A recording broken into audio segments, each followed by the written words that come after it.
Cyclists, I mean, they have been the most improved manufacturer KTM over these last few seasons. They've also, and it's a shame it's wet because they have got the best launch control in the world. Obviously, these guys, it's not going to work quite as well in the wet, but little wheelie and it's all going to be a little bit sort of nervy just as the guys get going. So we got obviously Paul Espargaro and Augustus both sort of coming here, but actually, do you know what? Seeing he's not seen that, he's pressing on. I'm impressed.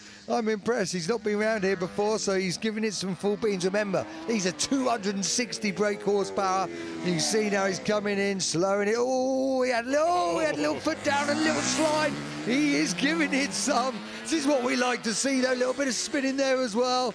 So these guys are the best in the world. Well, just the line into Moulcom had us all drawing our breath, and he was on a very tight line. That was tippy-toes, but we love that level of attack. Second bike up the hill is hot on his heels, and who's following up after the gas? That was Mika Kallio, and he's on the KTM, and again, both, like I say, these are identical bikes relabeled, and he's just coming round, so it's a great finish there. But behind him as well, as you can say, the KTM and Kallio quite a lot slower, and he, I don't know if he got the chance to see him with his foot down, but he certainly scared him. Now, look at that. That man is Kevin Schwantz. He was the world championship exactly 30 years ago on that motorcycle, the RGV 500. I was there racing against him that day at that party as well. And great to see him. I said, are you wearing your old leathers, Kevin? He said, no, I got a special set celebrating the 30 years. So it's amazing that it's the 30 years of his world championship, obviously 30 years of the Festival of Speed. What a lovely little sort of combination it is. I do find it just extraordinary how quickly those 30 years have gone. If you'd asked me, I'd say 20 years since Kevin took that title. He's understood today it's clearly very, very wet, so why not wave to the fans? They're waving back to him, so do give him your applause. He's been such a supporter of this event. Dry the track, why not? Who have we got that down? Yeah, absolutely. Kevin obviously on a V4 like two-stroke, whereas now we're looking at the test rider. We're looking at Piero on the very, very latest Ducati. So he's on the Ducati Desmodici GP23. This is the greatest racing motorcycle ever built. This has dominating. It holds the top 3 spaces in the World Championship. It holds the top speed, 223 miles an hour last at Mugello a few weeks ago. And the electronics, the launch control, the way it works, their aerodynamics, and again, a nice little burnout. It really is the complete package. We've never quite seen a motorcycle as dominant, you know, as brilliant as this. Or maybe it's just the way the technology's come, but it's certainly at the forefront. He's had enough, though. It looks like he's off as we watch a couple of. What have we got here? We got Mick Grant on the RG 500. What a legend he was! Multiple champion. Oh, that's Randy Mamola. So Randy Mamola there. So here it was Mick Grant was riding that bike earlier, but that is Randy Mamola. And obviously, those of you will know, Randy, he's probably the best guy to never win a world championship. Second 4 times, and great rider, great personality, always full of life. Yeah, and sort of following on in that rich American vein, Kenny Roberts in the 70s, then onto Randy, Kevin Schwantz, constantly the changing of the guard, but with those the World Championship, the intercontinental races as well, just brilliant to see. But these conditions are super, super slippery as that first bike up the hill, the gas absolutely proved, right to the edge, the perimeter, and almost beyond at Moulcom. Yeah, and then just behind him, we just saw Casey Stoner was sort of coming through, so Casey Stoner's coming up there as well. You'll recognise him, he's number 27, and tell you what, but someone else there on the X-Sheen bike as well just come past, and he was pressing on in his wets, and you can hear that difference in sound. That's Randy Mamola, because obviously these 2 strokes to better the big V4 4 strokes are very, very different. And there's Kevin Roberts Jr. in front. You see the number 1 there. He was world champion in 2000, so good to see him out there as well. You really have got such a band of great names. Here we're looking at one of the Yamahas, and yeah. So yeah, sorry, number 18 there, and basically what we look, that's a Sheen bike. You can tell by the number 7, and that one's a 1981. So that's the YZR 500 OW53. They look quite similar to those early years. They stayed the same for a number of years, but what a bike that machine was. Just seeing a Sergi Gibernau, a number 15 Ducati as well, another V4. I mean, look at these bikes coming thick and fast. And actually, that's Casey Stoner with the number 1. He rode the other bike earlier on, and now we're seeing the man himself. Better to see him on his number 1 championship winning bike. Amazing. Well, they're certainly coming off the line thick and fast, almost keeping us on our toes there. Bike number 55, down the acceleration, the track right at the bottom, slightly drier than it is further up the hill, but everybody, absolutely everyone, cautious through those first 2 turns. Yeah, and you have to be trying to get some air in the tyres. We're just looking at an RS 250. It's a 93 bike. So I used to race some similar bikes, that exact year, that exact model, won a round of the British Championship on it. And just in front of him and coming past us, this is Casey Stoner, double world champ. What a legend he was. You know, I've never known a guy to come out the box and just be able to go bang. You know, lap 1, first flying lap, break the lap record. He was incredible in that way. Such a natural, hungry talent, and just amazing on a motorcycle, and retired obviously so early at 26 years old.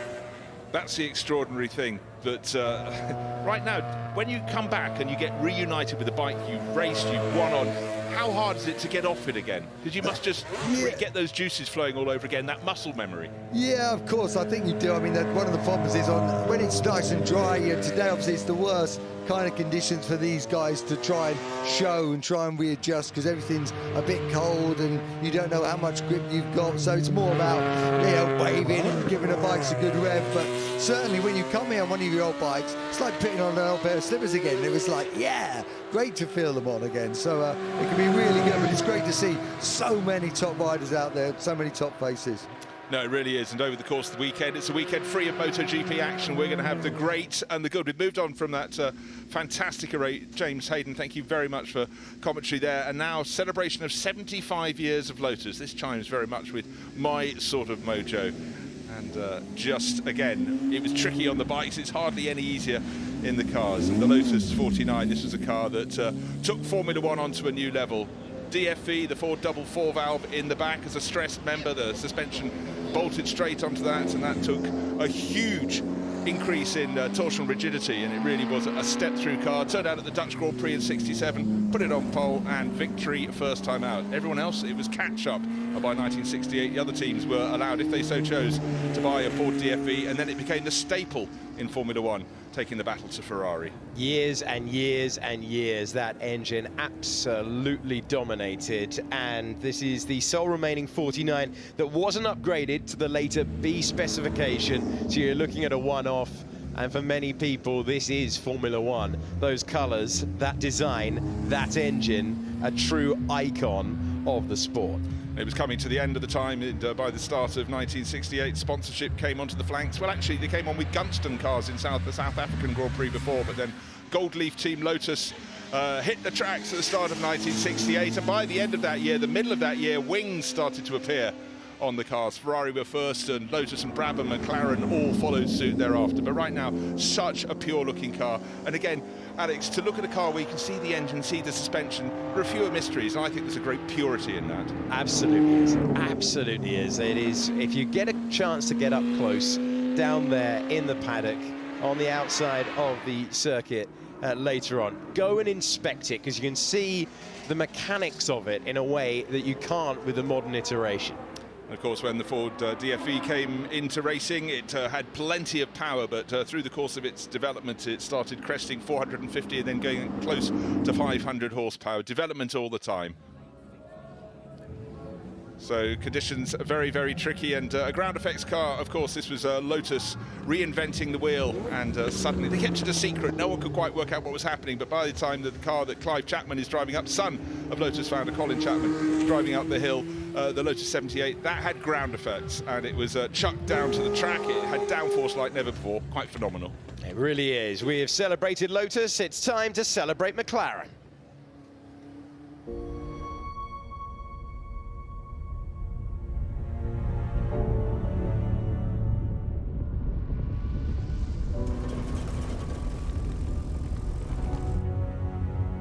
The past isn't something I really think about.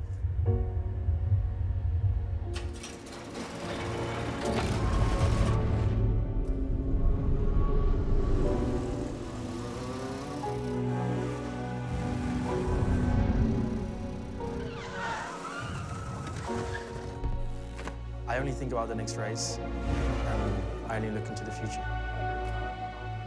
This is the story of a young man from New Zealand. The name, of course, is Bruce McLaren. What's the secret of success? Experience is tremendously important in motor racing. Got one from very nasty one indeed.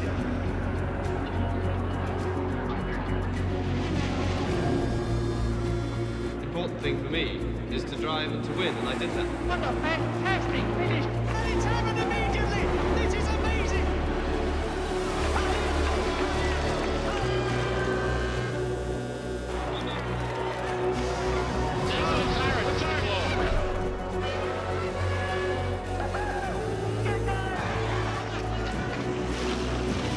He had ambitions beyond what I could even understand.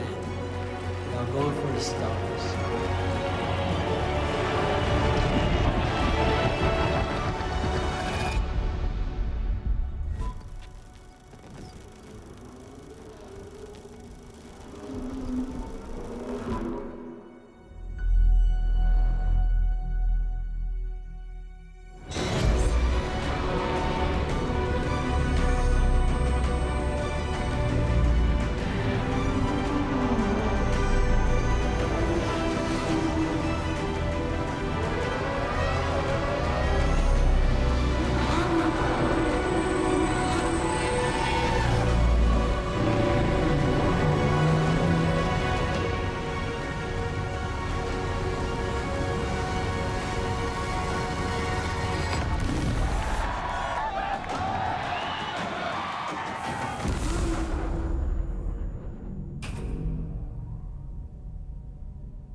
Well, what a history to celebrate for McLaren. We are sending some icons up the hill now, straight away, getting involved with it.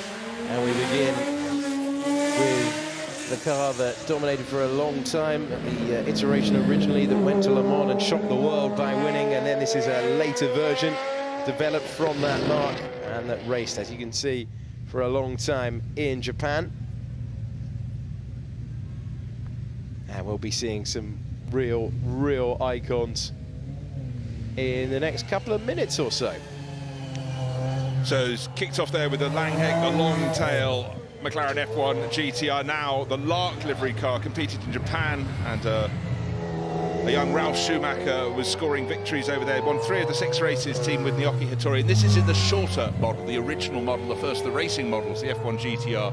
Exquisite race livery, and I must say, on a dull day here, it looks absolutely fantastic. But this was a car never intended to go racing, designed by Gordon Murray at McLaren not long after he crossed over from, not too long after he crossed over from Brabham. A massively pure car, that central driving position, but so much success in GT racing in Japan and across Europe. Great to see it out here all over again. It really is completing the run. So we've seen the GTRs, the long tail, and then the version that plied its trade in Japan for a while there in the mid-90s. And now we go on, Bruce. No, I was just going to say, of course, a lot of these manufacturers used engines from elsewhere, and McLaren had a 6.1-litre V12 BMW in the back of this absolute jewel of a racing car, and anyone who raced it just adored the power delivery out of that unit. And we are now heading back into papaya colours, so plenty being enjoyed out there at this 60-year celebration of McLaren. And emerging into our picture now. It's again, GT racing became increasingly strong for McLaren across the years, and great success across Europe. They're running in GT3 and GT4, and as many track days as they can, track cars as they can put out of the building, because McLaren's road car division has gone from strength to strength to strength. During founder Bruce McLaren's day, they produced the M6 as a road car, and really it almost was a distraction. They went back to concentrating on their racing, and it was great when that F1 GT became the first road car out of the mark, and the mark from Woking has been churning them out ever since, and every year there's another iteration.